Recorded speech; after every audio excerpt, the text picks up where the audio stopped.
Welcome and thank you for standing by. At this time, all participants are in a listen-only mode.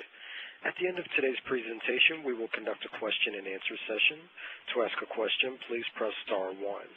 Today's conference is being recorded. If you have any objections, you may disconnect at this time. Now, I would like to turn the meeting over to Ms. Sandra Loy. Ma'am, you may begin. Thank you so much, Brandon. Thank you all for joining us today. This is Sandra Loy from the National Renewable Energy Lab. I provide technical assistance to the Clean Cities program. And today we're here for our monthly webinars. I organize one of my projects here is I organize monthly educational webinars about clean cities and related topics and transportation. And today we have our EV quarterly discussion webinar, which we started up about 2 years ago. And today we're going to talk about a few of our EV community readiness planning projects that several of our Clean Cities coordinators have been involved with, and we're going to highlight 3 today. And typically our EV quarterly discussion webinars are hosted by our National Clean Cities co-director, Linda Bluestein. But today we have Kay Kelly here in her place who will do some introductions for you and give you a little bit of background on these projects. And Kay Kelly works through the DOE Golden Field office as our regional manager for our Pacific and Northwest Region Clean Cities Coalitions.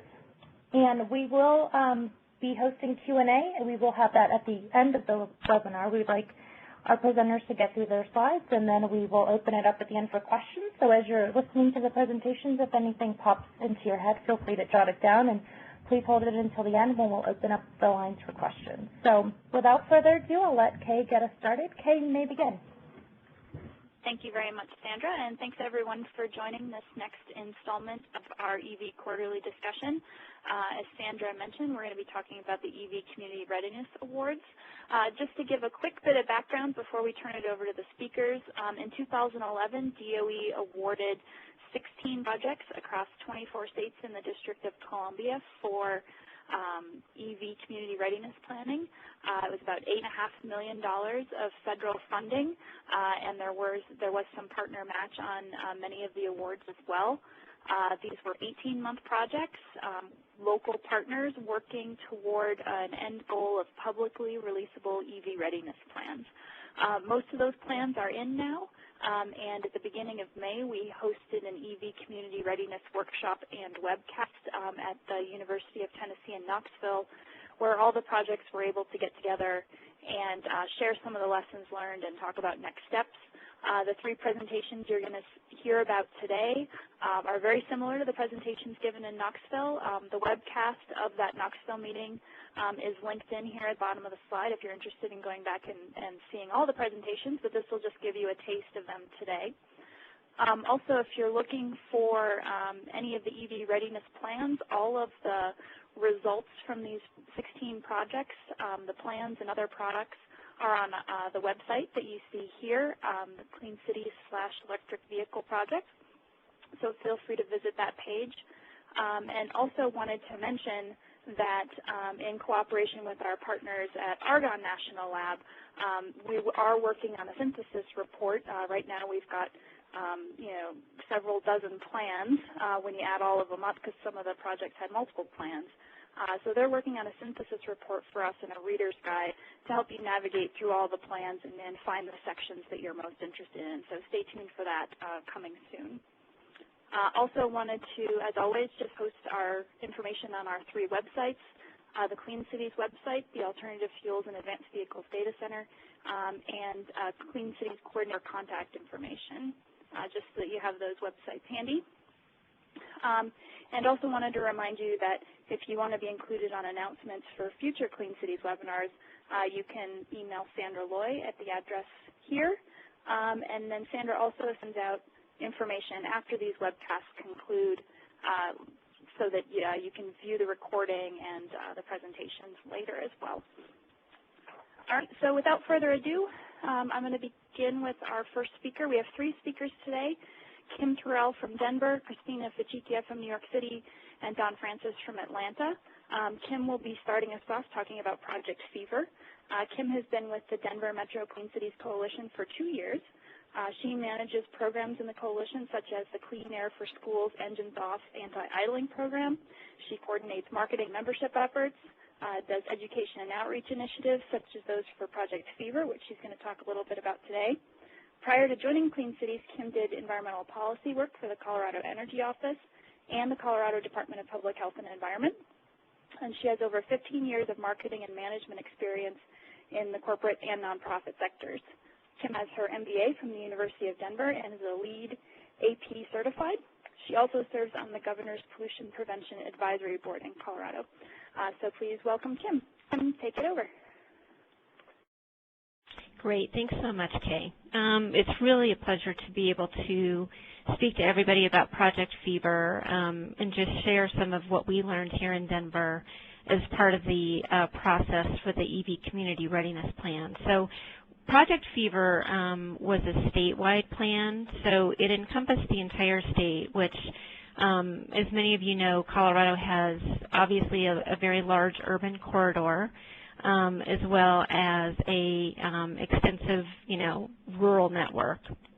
And so in developing a plan, we really had to take into consideration that we were dealing with these two very kind of diverse populations and communities.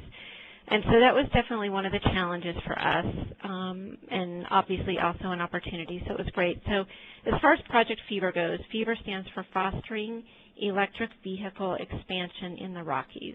And again, it is a statewide plan, so what we're going to speak to today is just how we were able to kind of put the plan together in a meaningful way for the entire state.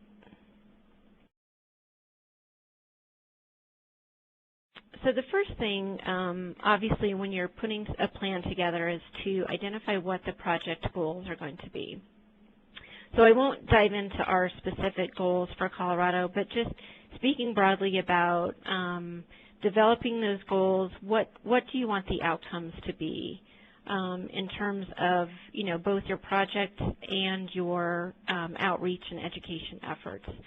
So for Project Fever, obviously you can see that positioning Colorado as a Tier 1 market was probably our #1 goal. So in doing that, in identifying that goal, we decided to formulate a brand and marketing campaign that would help us achieve that, and again, addressing different audiences.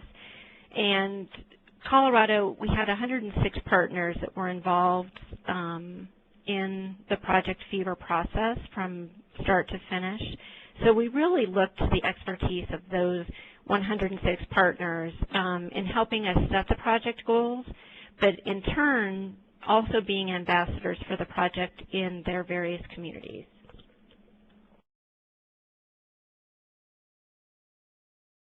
One of the most important things for us was creating a brand that we thought would help kind of sell the campaign, if you will, and realizing, again, that we're communicating with a number of different audiences, so anywhere from first responders to the general public to legislators. So the idea here was to create something that would be really eye-catching and communicate our message, and most importantly, I think, kind of generate a sense of excitement about electric vehicles. And so we went with a look and feel here that was a little bit retro, but that we thought was very fun and exciting and engaging. The next part for us was identifying who our target audiences were. And I think this is an important part of any kind of education and outreach effort. You have to know who you're communicating to and what the messages are going to be around those communications. So we identified 6 stakeholder groups. We had fleets and commercials, first responders, dealers and OEMs, developers and property managers, legislators and policymakers, and of course the general public. And with us, it was a little bit of a different perspective for us in dealing with the general public, is oftentimes our work at Clean Cities is more focused on fleets. So this was an exciting opportunity for us to kind of turn the tables a little bit and have an opportunity to work directly with the general public.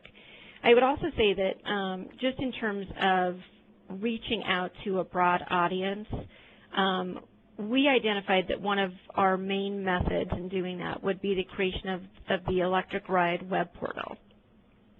And this allowed us to reach all of these different target audiences across the state, and also for us to do this in perpetuity. So this is something that, the Electric Ride website, now that it's up and running, will be there in perpetuity, and we can continue to update it and refresh it as need be.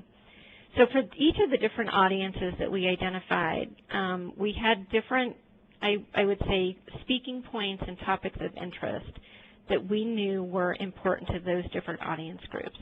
So I think it's important when you're identifying who your audiences are to determine, what their priorities are, what their concerns are, and what are the opportunities that you see for that particular group.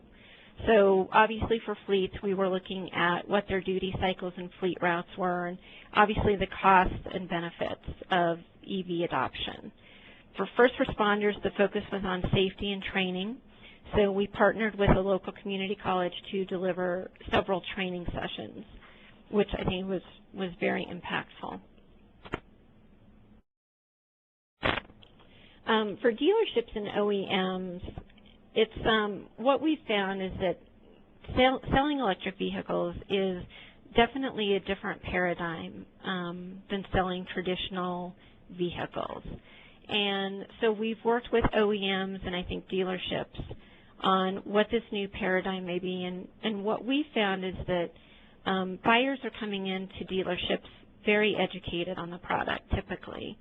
So a lot of times they're just looking simply for the transaction of, I've already done the research, I'm just ready to go ahead and make the purchase, to the other side where they come in wanting a lot of information. So I think the dealerships need to kind of be prepared for that.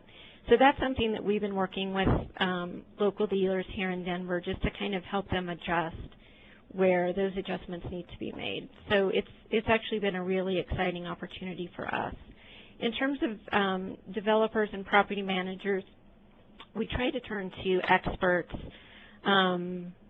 who in the field. So we've worked primarily with the local USGBC chapter and with BOMA, which is the Building Owners and Managers Association. And working with those two groups in particular, they just helped us kind of identify who the experts in the industry were to help us frame the discussion in the correct way, clarify any technical issues that we might need clarification on, and just get us in front of the right stakeholders. So I think that was a really important partnership.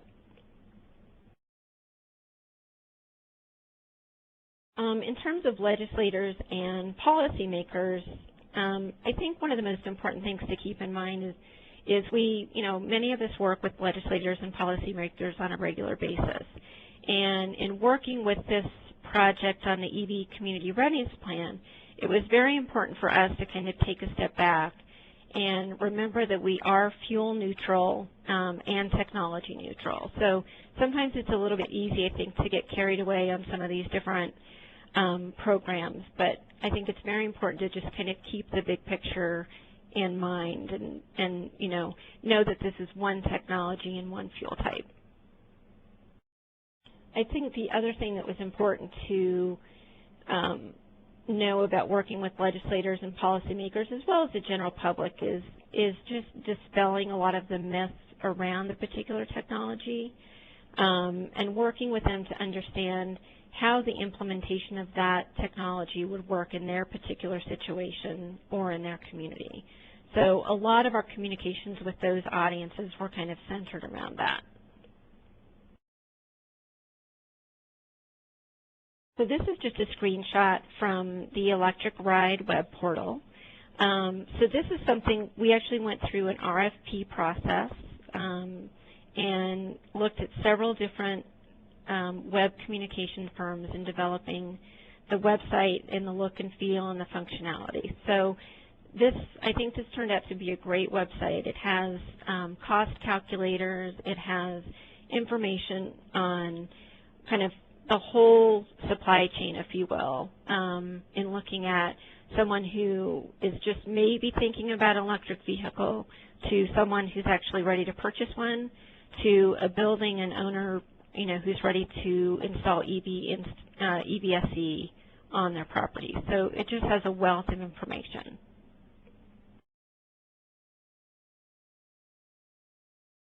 we were able to have terrific support for our project at the state level. And I think that's important for any of these projects. Is it definitely lends credibility to your project when you have the support of some of the state agencies. And one of the things that we found was very successful, and obviously it didn't cost any money or anything, but was just getting a proclamation. So we were able to secure a proclamation that May 17th was Electric Vehicle Day in Colorado, and we had a series of events across the state to mark that day, and that was a really great way to get the word out and get some recognition for the fuel and the technology in the state.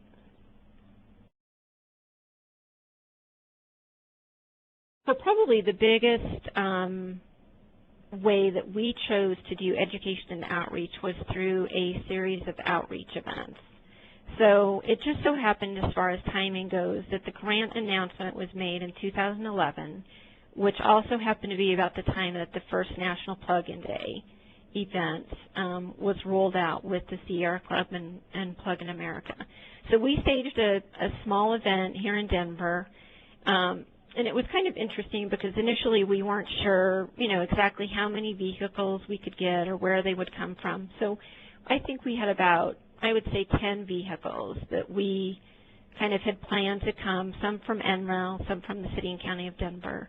And it was remarkable to us at this very first event that we had, out of the blue, we had 5 or 6 Nissan Leaf owners show up who offered test drives of their vehicles, and it was really a terrific event. So that was great. We followed that up in March of 2011 by showcasing electric vehicles in the St. Patrick's Day Parade. So that was really great for us, just in terms of getting the vehicles out to the general public. There's about 250,000 people that come to the St. Patrick's Day Parade every year in Denver, so it's quite a large event. And we had 5 vehicles that we were able to showcase. And so that was just a really terrific opportunity to get these vehicles in front of the general public and let them ask questions and actually see the vehicles. Because a lot of times they hear about the vehicles in the media, but they don't actually see them. So that was really great. And as I mentioned, May 17th was declared Electric Vehicle Day in Colorado. So we staged a series of events in Steamboat Springs, Colorado Springs, Glenwood Springs, Boulder, Denver, and Fort Collins. So we worked with the other 2 Clean Cities coalitions in Colorado who were extremely helpful in just kind of helping organize events in their different regions. So that was a really big success.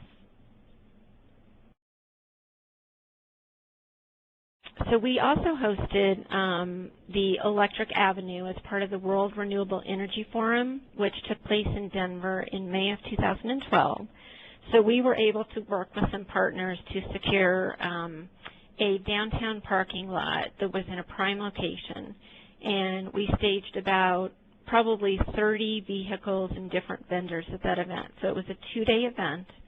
And there was probably about, 10,000 people over the course of the 2 days that kind of made their way in and out. So again, that was a really successful event for us.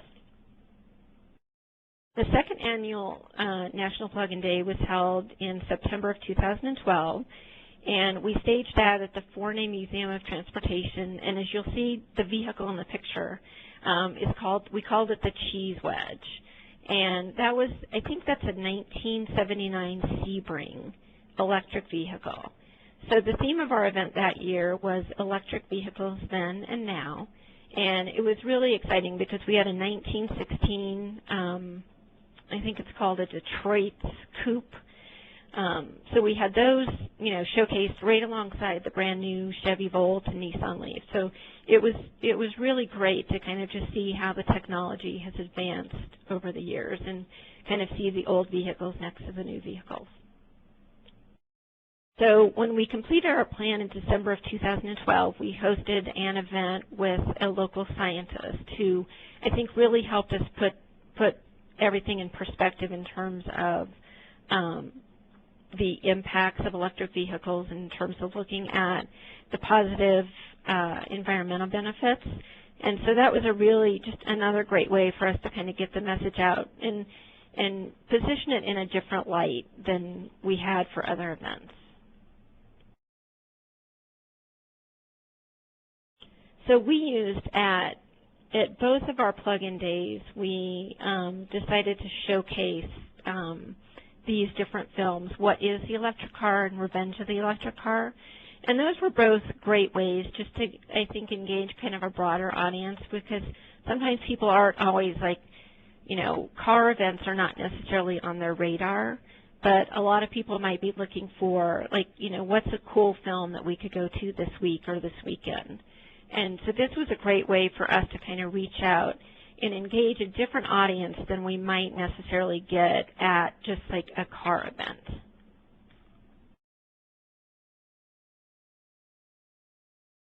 As far as media and coverage opportunities, at the very onset of Project Fever, we initiated a partnership with Channel 7, who is the local ABC affiliate. And we actually just included them as part of our strategic plan. So I think that was a really great way to get the media involved and have them not just serve as a media source, but more as a strategic partner. So they were with us in helping us create videos that went on the Electric Ride website. They emceed a lot of our events. Whenever we had a news feature, they would actually, you know, give us great coverage on the news feature. So it was really great to have them as more of a partner instead of just like another media outlet. So I would encourage anybody who, you know, if you have the opportunity and if you have the connections, to go ahead and make that a strategic partnership if that's at all possible. And then we tried to work with the other news media as well, just getting articles out to them. And I would say that, you know, depending on the event and depending on the message, we had, you know, pretty significant success in getting coverage of our different events. So one of the things I think that was our goal from the beginning of this was to make sure that we had metrics to track the success of our program.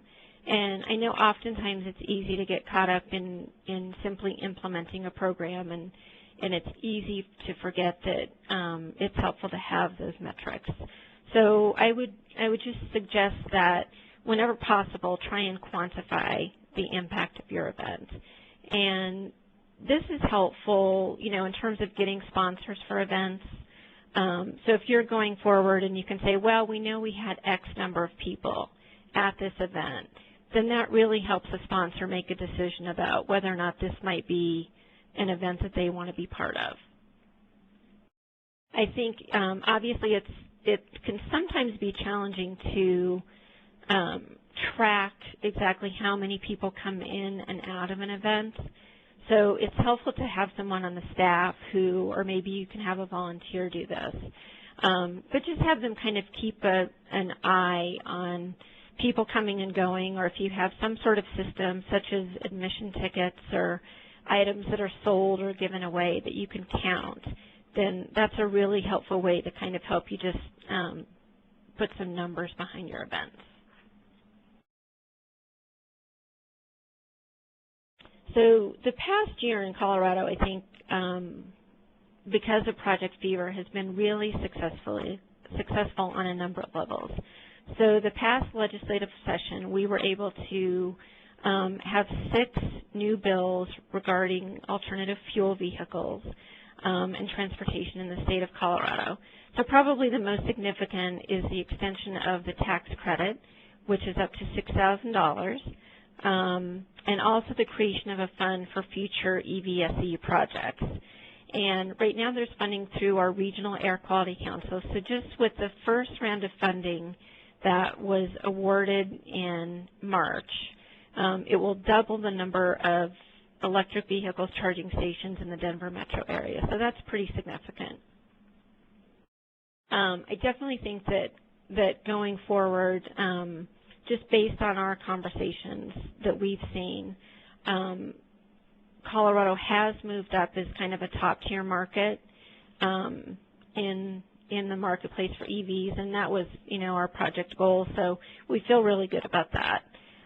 We also have the Drive Electric Northern Colorado project that's happening, and that's the installation of Colorado's first DC fast charger, which is great. House Bill 1247 was the one that extended the tax credit. We also have House Bill or Senate Bill 126, which disallows HOAs from prohibiting their residents to install EVSE. So those were all, I think, successes that we can point to as a result of Project Fever.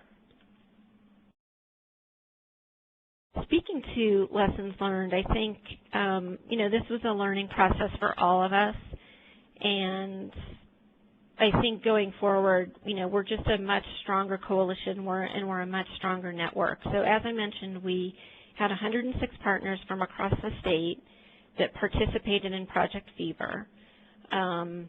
So it's important for us going forward to maintain those partnerships.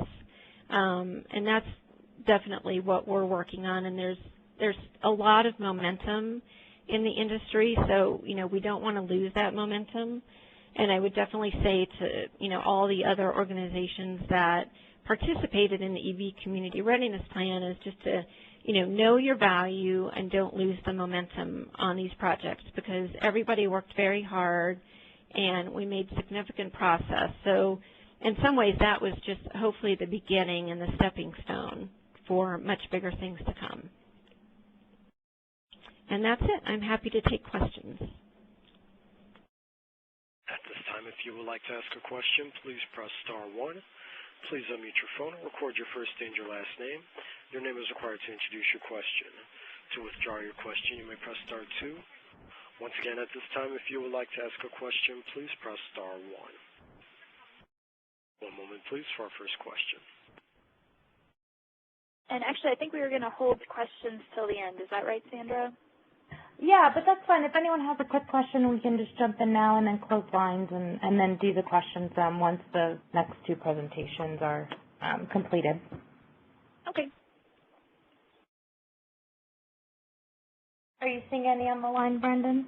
I'm showing no questions at this time. Okay. Why don't we go ahead and continue on with our next presenter?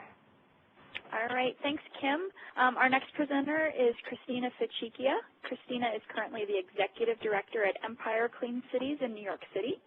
As the Executive Director, she provides support and management related to the operations of the nonprofit organization, along with developing strategies and programs that fulfill its mission, seeking out increased membership enrollment and funding, and promoting the acceptance of alternative fuel fleet vehicles.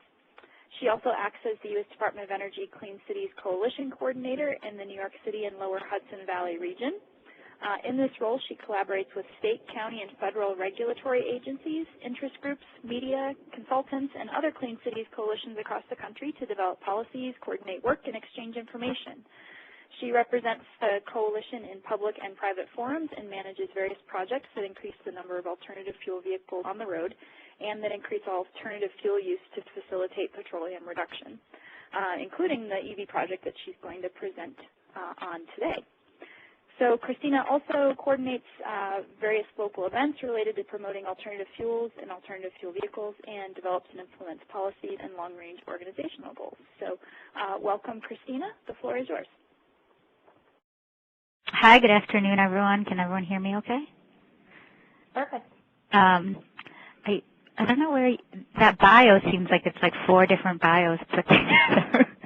I may have to edit that down, so I apologize for that.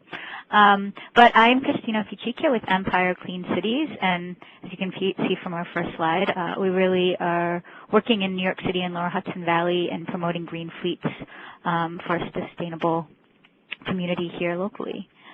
I think I have control. There you go. So today I'm going to talk about our New York City Electric Vehicle Readiness and Planning program that we worked on through the DOE grant. Just to kind of give everyone a little bit of an overview, we also worked to a small part on the larger Northeast regional grant through NYSERDA and TCI, which was a really great partnership as well. But this particular grant focused on some of the urban-specific needs and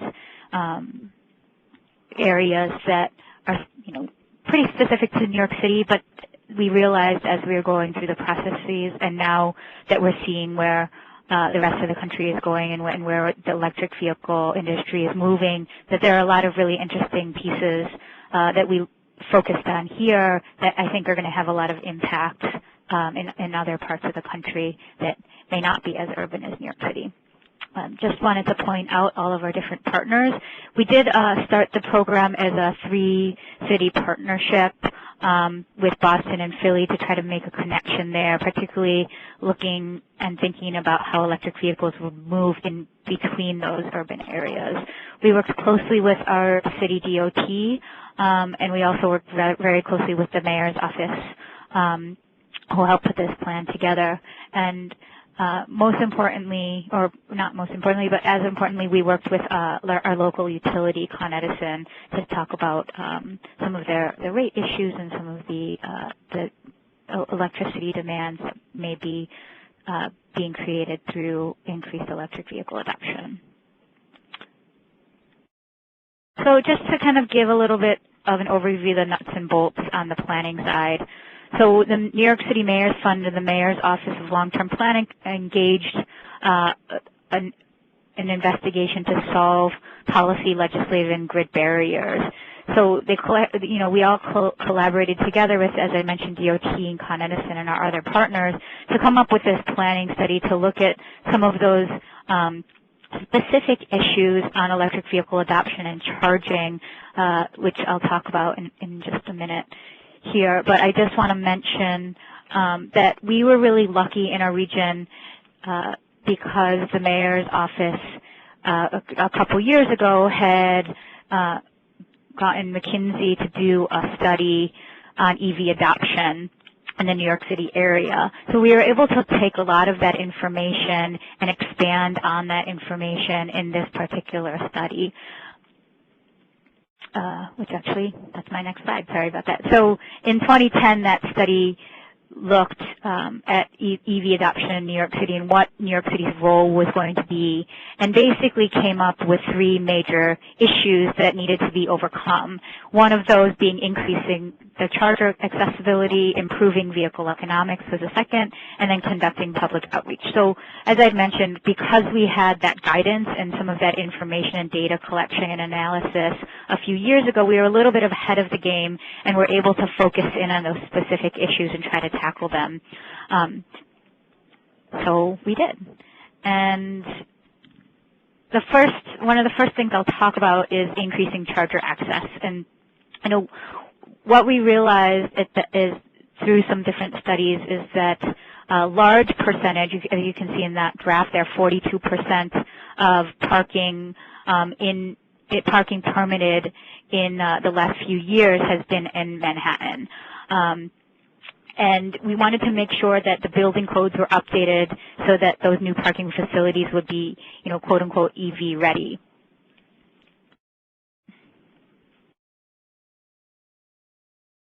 So something that we also looked at was curbside charging. And, I just want to mention something about New York City and electric vehicles and just vehicles in general. It was really interesting from a perspective that in New York, we really don't necessarily want to promote more vehicles being on the road, not even electric vehicles for that matter. So it was a difficult philosophical conversation to have in terms of, we need to prepare for electric vehicles coming on the road. We need to think about where they're going to charge. But then again, we are in an area where we want to promote consumers and residents and visitors to take the subway and to walk and, with our new bike share programs to ride bikes and get out of their vehicles. So there's this interesting juxtaposition to promote a vehicle, but without necessarily adding the number of vehicles that were going to come onto the road. And another interesting juxtaposition is that in New York City, streetscape, sidewalks, curbside, where you think that it would make sense to maybe park some vehicles and charge some vehicles, there's a lot of competition for that curb access.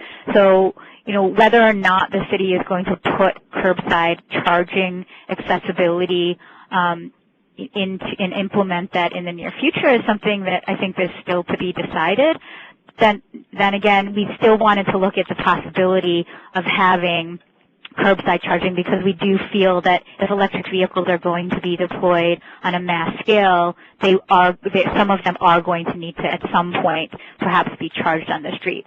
So in this capacity, looking at from the study aspect, what we did is we looked at, where is a problem or something that we're interested in looking at, but that we can also get some information and analysis about whether or not curbside charging is going to work. So we have, as you know, in a lot of places around the rest of the country, food trucks, the food carts and food trucks that are on the street are the big new craze, and we have them all over New York, and they kind of just sit there and they idle, and they're not the best environmental stewards as of yet, even though they are really popular. So we knew that that was an issue, and we knew that it was, the city isn't necessarily condoning them to be parked on the curb there by looking at this study, but in either case, those are two issues that we wanted to look at. Is one, what do we do with these food trucks that are sitting and idling while they're running their trucks on the curb? And two, what do we do when we want to look at electric vehicle charging for the future? So we said, why don't we look at whether or not that can be married together and see if we can lay the groundwork for electric vehicle curbside charging by also putting in electricity for those food trucks to potentially plug in and turn their engines off and stop idling. So we looked at the possibility of that in a sub-study that through the planning study. And in short, realized that it would reduce overall emissions, but also prepare the city if in the future we wanted to add curbside charging. So those are the kinds of things that we were thinking about in terms of planning for the future. While we may not be ready policy-wise or infrastructure-wise to implement some of the things that we know may be necessary for large electric vehicle adoption, it didn't mean that we couldn't necessarily look at those options and look to see if that was going to be feasible or not. Another area that we looked at was fast charging, and there's a picture of the New York City taxi there, and the New York City EV taxi program has been released and is up and running. Still to be seen on kind of whether or not that's going to be feasible for the city, and in particular, the mayor had also recently, I think about 2 months ago, made an announcement that a third of our taxis, he wants a third of our taxi fleet to be electric vehicles by, and then I think 2020. Sorry, I believe that's what it was. And so, in order for that to happen, with the current electric vehicles that are on the market today, like the Nissan Leaf, the range is a lot lower than the range that a traditional New York City taxi would run during a shift. So they would need multiple charging and maybe some charging in in Manhattan. So we wanted to look at IDing locations and what that meant. And there are a lot of economic and, feasibility challenges that came along with that, that were really a necessity in terms of analyzing. Part of that is because in Manhattan we have really high peak load demands, and it's a pretty dense urban area. So one, it's hard to find space for anything, let alone a fast charger, and two, because electricity prices are so high already and those high peak demand charges are really high, was it going to be economically feasible to have fast charging in the city? Some studies showed that it was going to be actually more expensive depending on the current rate structure for electric vehicle taxis at the capacity they're at to charge in the city, but that's still being looked at, and I think the taxi pilot is going to give us more data and information on what those real electricity costs are going to work out to. Sorry, just to let you know, so 3 locations, I think ultimately, I know for sure 2 locations in Manhattan, but I think they were looking for 3 specific locations for the taxi pilot for fast charging. And then another thing that we did, I think, that was really important was create this training manual for parking garage attendants. In New York, most people actually don't have a garage, so they park in a parking garage, and so you have a parking attendant. You pass your keys on and have the parking attendant park your car, and that means if you have an electric vehicle, they'll also be charging your vehicle. So we developed a training manual for garage attendants that included a lot of signage and retraining and pretty basic information, so that when a new parking attendant came along, they would have the basic information to know what to do with an electric vehicle. We also did some training through the program as well. And at the time, Beam, took that project on. I believe they recently were bought out. Improving vehicle economics is something that we really needed to look at. And so we looked particularly at EV car share, again, whether or not car share was a good match, and we decided yes, it was, because of the range of most trips they were taking during car share. It seemed that there would be very few instances where there wouldn't be enough time to charge in between and charge up the vehicle in between the next reservation.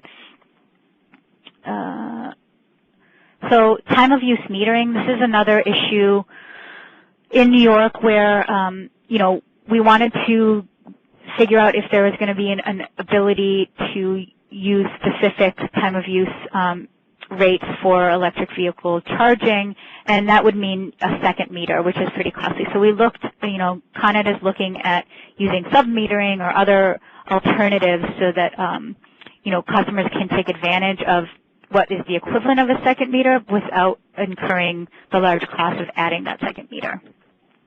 And there will be some information coming out in the near future, so stay tuned on the news.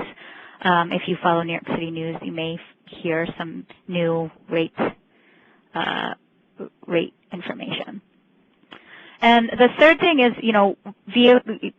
from an economics perspective, vehicle to grid, vehicle to building, vehicle to house, however you want to put it, there is an opportunity to perhaps help manage your electricity and your energy demands.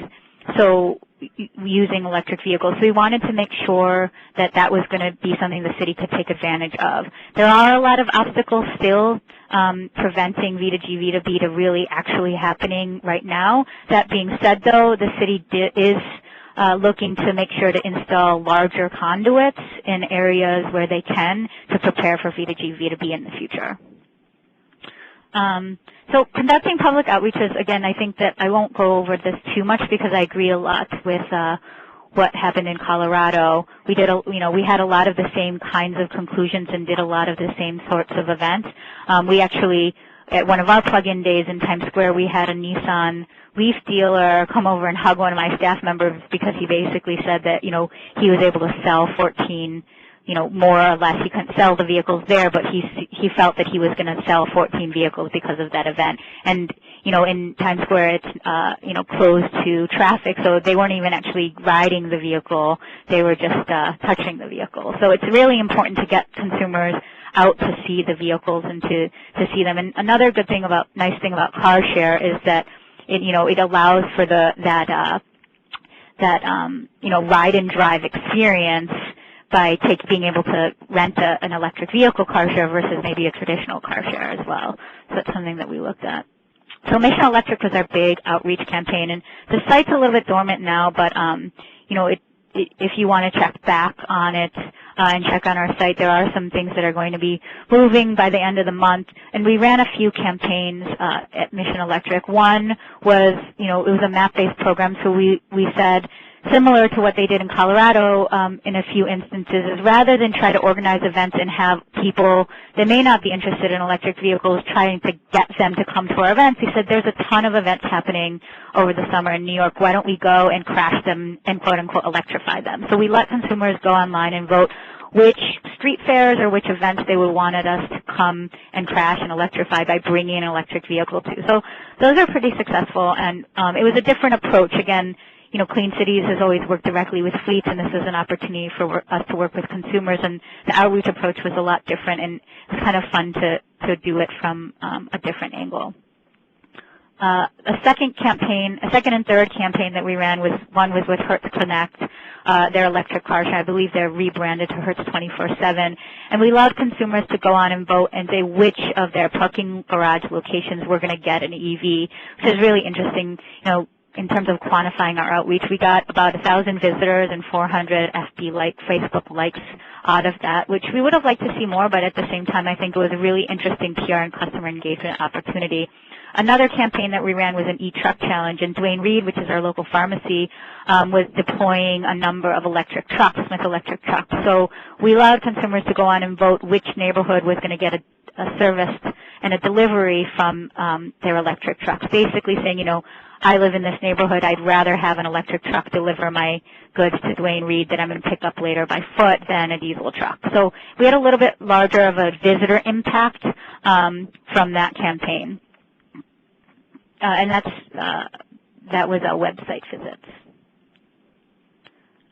Just wanted to kind of show, that was the Duane Reade truck at Plug-in Day. And sometimes it's one of those things, this picture is in here because it's one of those things where consumers, particularly consumers in New York, don't really understand the supply chain of I'm going to go pick up my toothpaste at the local pharmacy, but I'm walking there, I'm taking the subway there, so I'm not creating any emissions.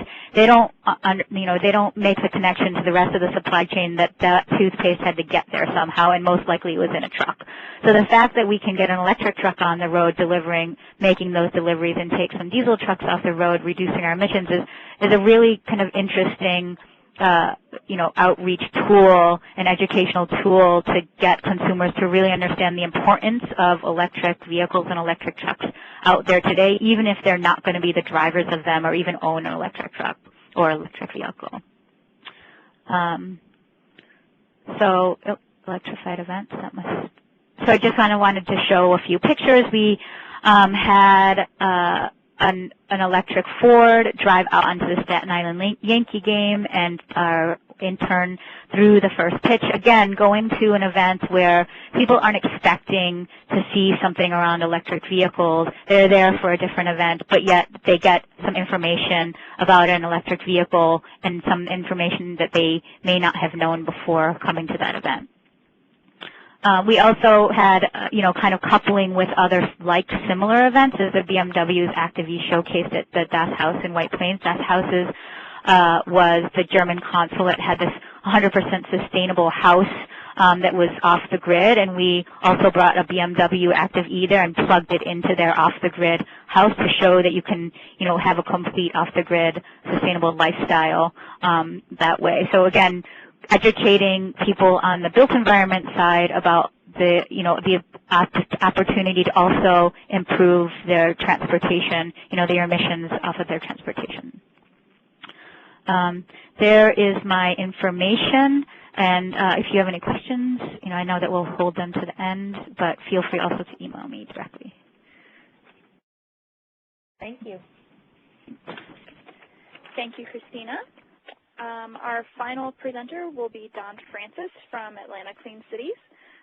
Although Don became the coordinator for the Atlanta Clean Cities Coalition in April 2009, he is not new to the program. He actually attended the ceremony when Atlanta was designated as the first Clean Cities Coalition in the nation at the Georgia Dome in 1993.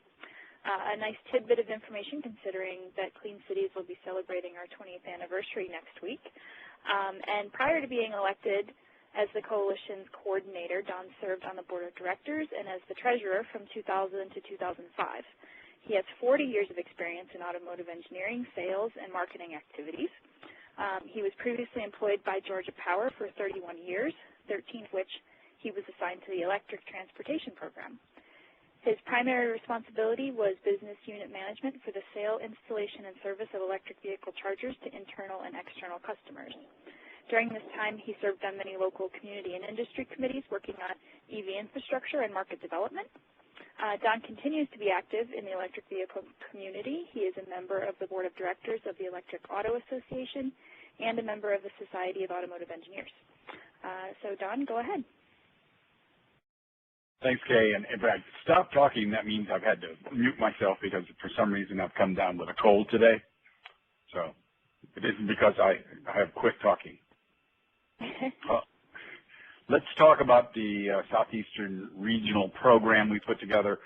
This was a 3-state project covering the states of Georgia, Alabama, and South Carolina.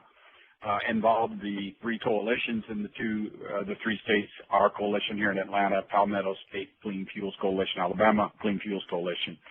In addition to that, the city of Atlanta was a prime mover in our project, and they actually were the predecessor or precursor to this program because we already had a regional EV readiness group up and running as part of the Project Get Ready prior to the awarding of the grant.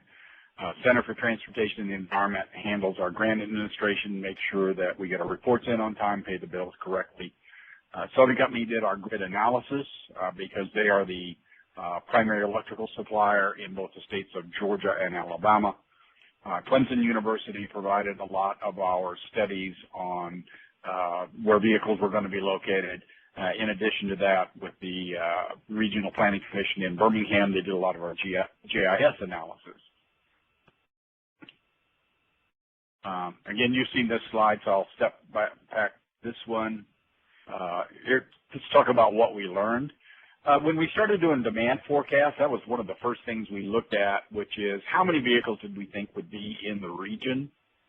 We had already established a goal for Atlanta to have 50,000 vehicles by 2015. This was our share of the administration's goal of having 1 million vehicles on the streets by 2015. Obviously, that kind of changed over time, but we did establish a goal of 100,000 vehicles on the road by date X. And it looks like whether we look at that as our baseline, without any incentives or without any work on our part, we would get there by 2020. However, we might get there as early as 2018 on an accelerated program. We kind of looked on our grid analysis, looking at what we call clusters and corridors. We realized the vehicles are going to be clustered in the primary geographical areas, the major cities in the region, with Atlanta being the primary location, as well as Birmingham and Montgomery and Mobile in Alabama, and Columbia, Charleston, and the Greenville-Spartanburg area in South Carolina. One of the things we came out of this study with is that about 50% of the vehicles that will be in service in these 3 states will actually be located inside the 20-county Atlanta MSA. So a lot of our focus has been on what's going to happen here. As part of the grid analysis, we looked at not only what region, but what zip code. So we've gone down to the zip code level as to where the vehicles are going to be. And if you look at one of those red zip codes over there, it's actually the zip code I live in. And there are a lot of plug-in electric vehicles that I see on the streets here every day. For example, Nissan has notified us that Atlanta is now the #2 market in the country for the Leaf. We passed LA, and only San Francisco area is selling more Leafs per month than they are in Atlanta. We took a look at the grid impact issue. What would we need to do, if anything, to support a large number of vehicles? And basically, the forecast we have come up with said that as long as we manage when charging occurs, that 1 million vehicles in the tri-state area can be handled without any increase in generation, transmission, or primary distribution. One of the areas we do know is an issue is at the transformer at the house, that if your neighbor and my neighbor and everybody bought EVs, that transformer out there on the pole may be overloaded and may need to be replaced early. But we put some procedures in place so that the utility is well notified in advance when those kind of clustering occurs. We didn't think it would happen this soon, but we've already been notified there is a subdivision here in the metro Atlanta area that has 12 Leafs in it. So we're going to go and start looking at our analysis of the impacts on those transformers. As everybody else did, we did barrier analysis workshops with the usual cast of characters. So I won't go into that because what I heard in Knoxville was a lot of the results were the same. that we got the same kind of input from each of the groups, whether it was property managers, fleet managers, the EVSE manufacturers, the EV manufacturers. We heard the same issues being brought up each time. In dealing with these barriers, we took the 10 workshops we conducted in each of the states and then combined them into a single report. Our workbook was developed from these barrier analysis. And we also, in addition to developing the workbook, we did some pilot cities. We chose Spartanburg, South Carolina, and Athens, Georgia for our pilot program because there had not been in the past a lot of activity in EVs in either of these markets. So they were kind of starting with a fresh, clean sheet of paper when we sat down with them and said, here's the things we think you need to be doing. We then, based on their input on what they thought of the workbook, we then have published our first Southeastern Regional EV Readiness Planning Program. I couldn't remember what the acronym that stood for. Workbook. And that's a living document. It is up on all of our websites, and we are in the process of actually doing a review and upgrade of it based upon what we've learned since we published the workbook. But it gives everybody what they need to know, and it's tabbed out. If you're a customer, you know where to go. One of the things we discovered during our readiness activities was there were a lot of grants and tax credits and other incentives out there, but how to get them and where they were located was spread all over the map. So we organized everything into tabs, and one of the tabs is grants and incentives. So we have places for customers to go to find out where tax credits are available, what forms to be used, and we even published studies of individuals who had done it so they could say, okay, I'm like that guy, so I understand what's going on here. So it kind of explains it and puts it into a location where everything's kind of centrally located. It's easy to find. We have a number of sections in the workbook. We have one that talks about why we're doing this, what's the state of the art. We provide checklists. We kind of predated what's going on with the PEV community readiness to talk about where a community was, what things needed to be done. And then we had a whole section on case studies, installation guides. We wrote model ordinances, and then we referenced where resources were available to support activities. One of the things that we know is that because we're dealing across 3 states, that there are differences between the 3 states. We're not all in the same location, and I'll talk about what we did there. At the close of the project, then we held in each of the capitals a EV readiness conference, and we brought all the stakeholders together and kind of gave them the results. Here's what we learned. Here's the next steps, and then again, continuing to solicit feedback. And we did this in the 3 state capitals. We also set up, as far as our education and outreach program, a separate website for each of the states. And there was already a Plug-in Carolina website and a Plug-in Alabama website, so we went to a Plug-in Georgia website. But primarily we did this because the incentives are different between the states. The issues at the local level are different between the states. So rather than try and address them on one website, we just have an individual website per state, which then tells individuals in that state, what are the things I need to do, what are the things I can, what vehicles are available, what incentives are available to me if I'm looking at a plug-in electric vehicle. One of the things we took a look at, and I'll just briefly brush on this, is the tax credits. Behind California or Colorado, we think Georgia has some of the best tax credits at the state level. We have a program in place called the LEV program here in Georgia where we give tax credits to dedicated alternative fuel vehicles. 10% of the cost if it's a propane or natural gas vehicle, 20% of the cost if it's an electric vehicle. We do some things on vehicle conversions as well as tax credits and EV chargers. One of the things that's really critical here in the metro area is the access to the HOV, HOT lanes. You can be in the high occupancy vehicle lane, single occupancy, or in the high occupancy toll lanes for free. That saves not only 30, 45 minutes a day maybe in commuting, but sometimes those tolls are $6 and $8 a day. So it actually is one of the best incentives. It requires a special license plate. It's easy to get from electric vehicles because obviously we're running on alternative fuel 85% of the time, but it's also available to E85 vehicles and others that can document that they're using alternative fuels all the time, or 85% of the time. One of the things we learned is we've got an issue with communication. As you can see here, the state has notified us that they have issued 269 tax certificates.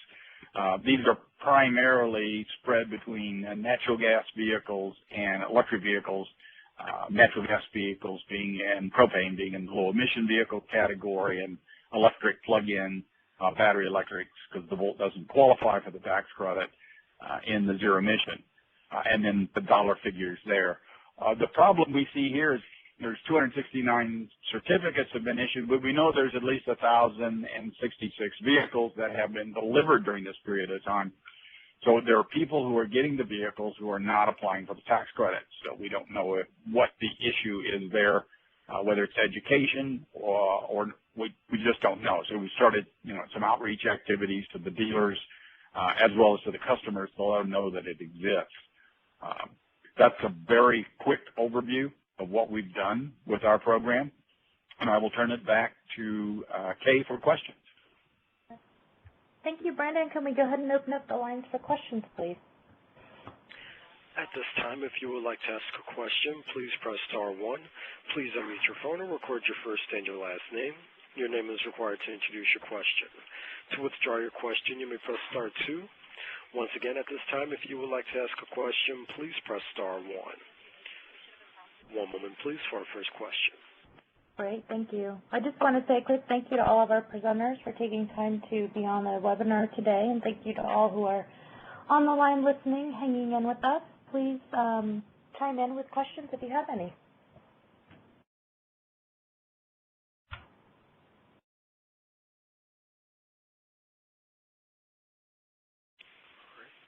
I'm showing no questions at this time. Oh, okay, great. Actually, it looks like one just came in the queue. I apologize. One moment, please. Not a problem. Thank you. May I ask my question? Yes, your line is open. Oh, I'm sorry. I wasn't sure. I wasn't sure how this worked. Thank you, Don. This is for Don for your workbook that's available. I'm interested in that. Is that available on your website for anyone to access and review? Yes, absolutely. It is not only up on each of the state's plug-in websites, but also on our Clean Cities Atlanta website. If you go to cleancitiesatlanta.net, it comes up on the banner, and when it shows up, just click on it, and you can look at it, download it, and it's a live document. We will be making modifications to it as we get more done. But, yes, it is available and open to anybody. Beautiful. That sounds like a wonderful resource. Thank you. Our next question is from Nina. Your line is open. Hi, everyone. This is Nina Kish from Pacific Gas and Electric Company. I really liked all the presentations, and I'm hoping that you'll make the slides available to us. Yes, Nina, this is Sandra at NREL. We will be posting the recording as well as PowerPoint slides up on our Clean Cities website and the archives pages. And I'll also send a note out to all the participants today to let them know when it's up there and ready for viewing. Wonderful. Thank you. You're welcome. Thank you. Our next question is from Mark. Your line is open. Oh, hi. Question for Don in Atlanta. You mentioned the concept of clusters and corridors as a way of thinking about EVs and EV charging geographically, which is something resonates with me. I agree with that. Well, what did you do in terms of thinking about corridors? And I'm thinking of inter-city corridors. If you're connecting, for instance, 3 state capitals, how do you get from Atlanta to Columbia or Charleston or Montgomery or wherever else? What's your thinking for readiness on intercity and interstate corridors? Yes, good question, because we did realize that there would be this need, and what we did is prioritize where we needed to go first, because we're looking at a situation where we need to spot DC fast charging about every 50 miles up and down these corridors, and we're obviously looking at the Atlanta to Chattanooga corridor first, because if we can get to Knoxville or Chattanooga, I can get to Knoxville or Nashville because of the EV project's already deployed chargers. Now, Atlanta was added to the EV project late in the game, and we are beginning to deploy chargers on that corridor. And another area that popped up we didn't even think about is we have some regions in North Georgia which are, people go to the mountains for the weekends, and we actually have one community in North Georgia that's doing eco tours, and we actually added them as a corridor out of Atlanta up to the mountains of North Georgia, so an individual with a leaf could drive up there. The other problems will be the distances involved. We're beginning to work out. We're looking at locations, and we have some agreements in place to do some DC fast charging at the 50 to 70 mile range outside of Atlanta. Macon to Atlanta is pretty much gone and done, but we're still struggling with Atlanta, Birmingham, Atlanta, Columbia to get that done. So we do know where they need to be. Now we're trying to figure out how to get it done.